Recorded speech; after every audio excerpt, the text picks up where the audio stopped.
wabarakatuh. Video kali ini kita akan belajar tentang operasi hitung bentuk akar. Kalau kemarin kita sudah belajar cara menyederhanakan bentuk akar, sekarang mari kita pelajari penjumlahan, pengurangan, perkalian, dan pembagian bentuk akar. Tentu saja materi kemarin sangat berguna untuk operasi-operasi penjumlahan, pengurangan, perkalian, dan pembagian bentuk akar. Sebelumnya, seperti biasa, jika menyukai video ini, silakan klik tombol like, kemudian klik tombol subscribe, dan nyalakan loncengnya, serta tuliskan komentarnya di kolom komentar. Yang pertama, penjumlahan dan pengurangan bentuk akar. Bagaimana caranya? Nah, jika ada A dan B bilangan bulat positif, maka berlaku ini seperti ini untuk penjumlahan ya. Misalnya ada B akar A ditambah C akar A, maka bentuk penjumlahannya adalah seperti ini. B ditambah C ya, yang tidak diakar dijumlahkan, yaitu B tambah C. Kemudian akar A ya. Syaratnya harus sama ya, akarnya. Baru yang di luar akar ini dijumlahkan. Yang kedua, jika ada B akar A dikurangi C akar A, maka menjadi B dikurangi A akar A. Nah, ini dia syaratnya. Penjumlahan dan pengurangan hanya dapat dilakukan jika angka yang terdapat pada akar adalah sejenis. Lihat ini akar A dan akar A. Maka angka yang di luar akar bisa dijumlahkan karena sejenis. Untuk yang kedua, ini akar A dan ini juga akar A. Memiliki angka yang sama atau yang sejenis di bawah akar ini, maka bisa dikurangi. Itu ya syaratnya, harus diingat-ingat, harus dilakukan jika memiliki angka yang sejenis pada akarnya. Sama halnya seperti penjumlahan dan pengurangan pada bentuk aljabar. Baik, contohnya misalnya ada soal seperti ini. 3 akar 2 ditambah akar 2. Perhatikan baik-baik di sini. Apakah akarnya sama? Ya, ingat lagi di sini clue-nya bahwa bisa dilakukan penjumlahan dan pengurangan apabila angka yang terdapat pada akar adalah sejenis. Ini sudah sama ya, sama-sama akar 2. Kalau begitu kita bisa menjumlahkan secara langsung, yaitu 3 ditambah ada angka nggak di depan akar 2? Di sini memang tidak ada angka. Kalau tidak ada angka berarti itu terdapat angka 1. Sama saja dengan 3 tambah 1 akar 2. Maka hasilnya adalah 3 tambah 1 berapa? 4. 4 akar 2. Ya, contoh yang kedua misalnya. Akar 8 ditambah 5 akar 2 dikurangi 6 akar 2. Di sini yang memiliki akar sejenis akar 2 dengan akar 2 hanya ini ya. Hanya 2 ini. Sedangkan ini akar 8 berbeda sendiri. Secara saintis berbeda. Tapi sebenarnya di sana tersirat bahwa akar 8 itu bisa kita ubah menjadi akar 2. Nah, bagaimana caranya? Dengan cara disederhanakan seperti pada video sebelumnya. Nah, yang masih lupa cara menyederhanakan, boleh ditonton kembali atau dibuka kembali catatannya cara menyederhanakan bentuk akar. Baik, akar 8 itu berapa kali berapa sih? Betul sekali, akar 8 itu sama saja dengan 4 dikali 2. Masih dalam akar ya. Angka yang lainnya kita tulis ulang. 5 akar 2, 5 akar 2 dikurangi 6 akar 2 dikurangi 6 akar 2. Jadi yang pertama kita operasikan dulu yang akar 8-nya. Seperti biasa, akar dari 4 berapa? 2. Akar 2, 2. Nah, coba perhatikan baik-baik semuanya. Sudah memiliki akar sejenis, yaitu akar 2 semuanya. Ada operasi penjumlahan dan ada operasi pengurangan. Baik, kalau begitu tinggal dijumlahkan dan dikurangi. Akarnya sama, akar 2. Berapa koefisiennya ini? 2, kemudian 5, kemudian negatif 6. Jadi 2 tambah 5 dikurangi 6. 2 tambah 5 berapa?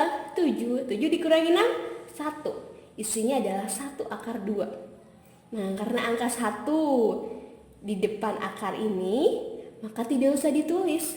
Cukup menuliskannya akar 2 saja. Ya, itulah 1 ya. Tidak terlihat tapi sebenarnya ada. Layaknya kita sedekah ya, harusnya seperti itu. Sebenarnya kita memberi, tapi tidak terlihat. Baiknya seperti itu. Baik, contoh selanjutnya. Ini ada 2 akar 18 ditambah 5 akar 72. Wah, kalau melihat angka ini sudah jelas ya. Tidak ada yang sejenis, berbeda dengan kalau yang ini. Akar 18, akar 72. Sama sekali tidak ada yang sejenisnya. Harus bagaimana ini? Sama seperti nomor 2 tadi. Kita ingat kembali video yang lalu. Cara menyederhanakan bentuk akar. Nah, kita ingat-ingat di sini, apakah akar 18 dengan akar 72 bisa disederhanakan? Kita lihat di sini, ingat-ingat kembali bilangan kuadrat. Bilangan kuadrat itu berapa saja? 1, 4, 9, 16, 25, 36.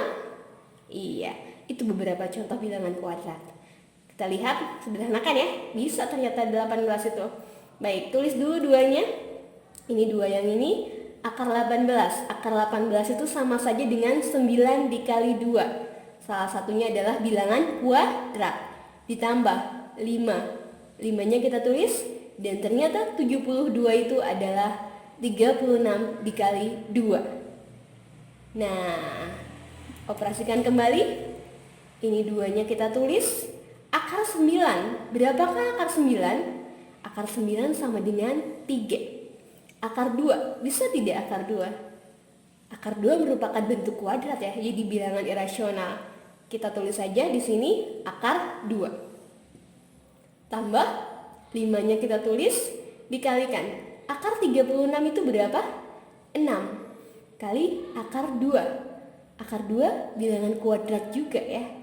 Kita tulis, bilangan akar maksudnya, bilangan akar atau bentuk akar tidak bisa dioperasikan ya karena irasional. Kita tulis akar 2 saja. Operasikan kembali. Ada 2 kali 3. Berapa? 6. Akar 2. Ditambah 5 kali 6. 30 akar 2. Nah, apakah sudah sejenis?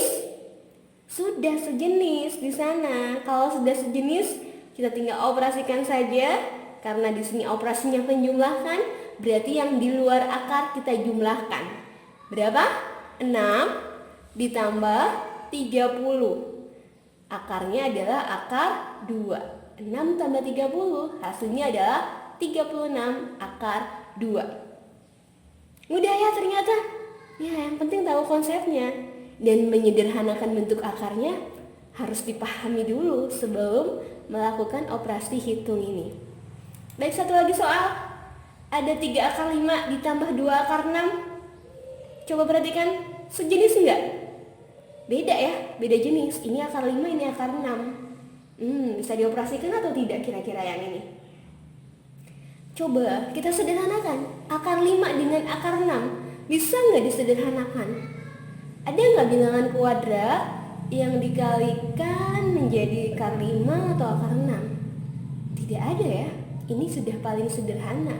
Maka dari itu di sini untuk nomor 4 tidak bisa disederhanakan karena memiliki pangkat.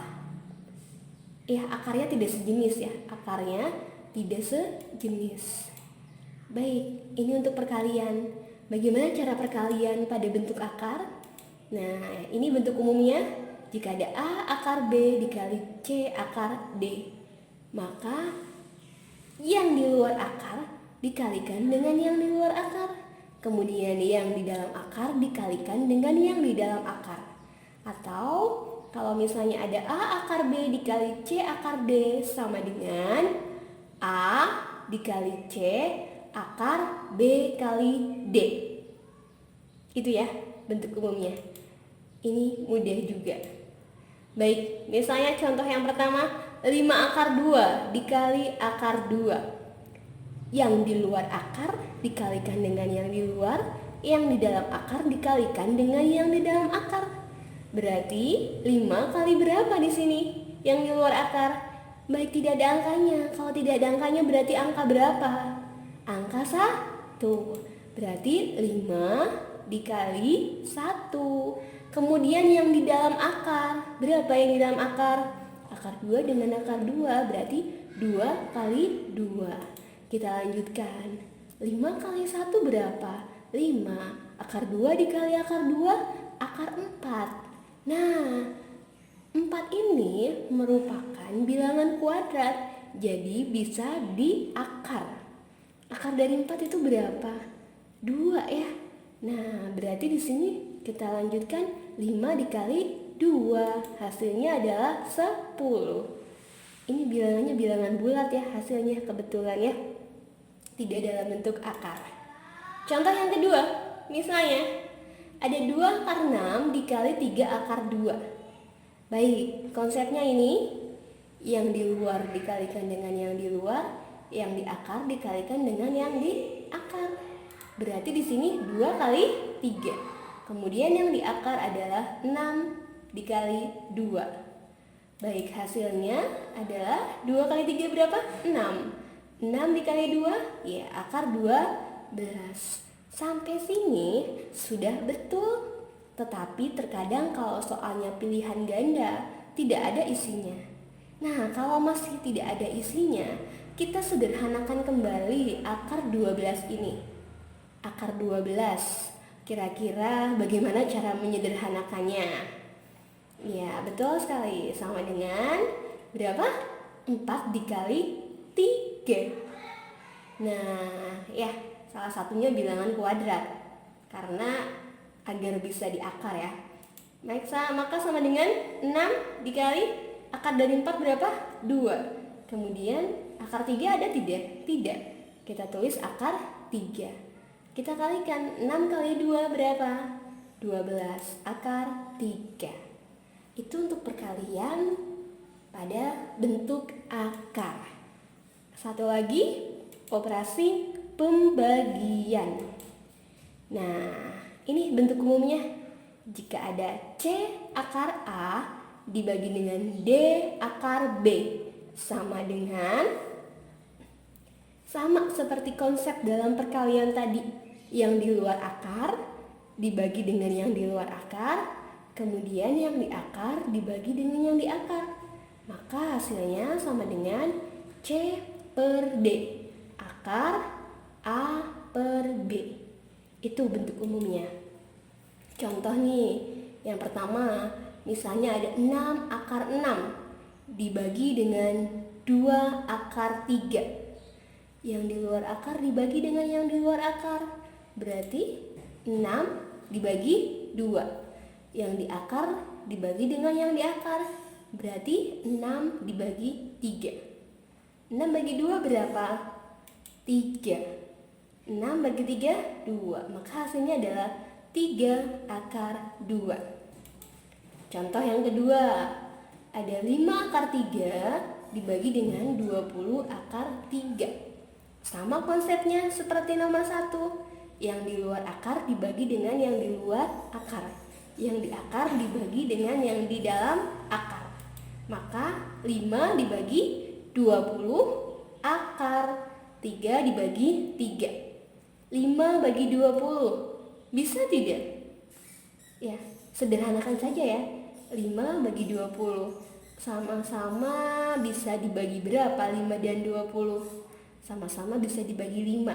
5 bagi 5, 1. Kemudian 20 bagi 5, 4. Sedangkan akar 3 dibagi akar 3 sama dengan 1. Ya, akar dari 1 berapa? 1. Maka hasilnya di sini adalah 1/4. Nah, itu dia beberapa contoh, kemudian bentuk umum dari operasi hitung bentuk akar. Tentu saja, selain yang di atas tadi, ada juga operasi campuran, operasi hitung campuran bentuk akar. Jadi, dalam satu operasi itu ada operasi perkalian, pembagian, pengurangan, atau penjumlahannya. Nah, terima kasih. Mudah-mudahan bermanfaat untuk semuanya dan kalian memahami tentang operasi hitung bentuk akar. Insya Allah next time akan belajar tentang merasionalkan bentuk akar. Terima kasih. Wassalamualaikum warahmatullahi wabarakatuh.